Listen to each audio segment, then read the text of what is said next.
यार सारेगामा हम भोजपुरी तो ठीक था। सारेगामा म्यूजिक जो कि सारेगामा का मेन चैनल है यार, पवन सिंह का जबरदस्त प्रमोशन कर रहा है हर सोशल नेटवर्किंग पे। नमस्कार, मेरा नाम दयाशंकर ओझा है, आप देख रहे हैं टेक टू भोजपुरी चैनल। आपको बता दूं, फेसबुक, इंस्टाग्राम, यूट्यूब जहां देखो प्रचार बहुत जोरों शोर से हो रहा है और एक छोटा सा टीजर से शेयर किया गया है जिसमें कि पवन सिंह के फैंस कमेंट कर रहे हैं और ये बता रहे हैं कि पवन सिंह का गाना कितना अच्छा लगा हुआ, जो कि आपको मैं टीजर के रूप में दिखा रहा हूं। और सारेगामा हम भोजपुरी ये कह रही है कि जब पवन सिंह बॉलीवुड से मिलते हैं तो ब्लास्ट होता है, और उसका एक छोटा सा टीजर चारों तरफ सोशल नेटवर्किंग पे शेयर किया जा रहा है। और पवन सिंह के फैन भाई जानते ही हैं, आप सारे टीजर को व्हाट्सएप में, इंस्टाग्राम में शेयर कर रहे हैं। तो कहीं ना कहीं पवन सिंह ने माहौल बना दिया है।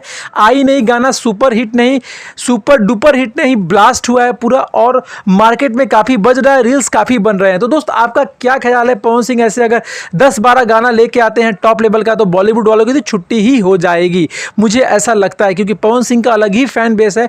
जिस गाने को वो छू दिए, वो गाना 10 मिलियन, 20 मिलियन, 30 मिलियन 2 दिन में जा रहा है। तो दोस्त, आपका क्या ख्याल है? कमेंट करके जरूर बताइएगा। मिलते हैं एक नए वीडियो में नए अपडेट के साथ, तब तक के लिए जय हिंद, वंदे मातरम।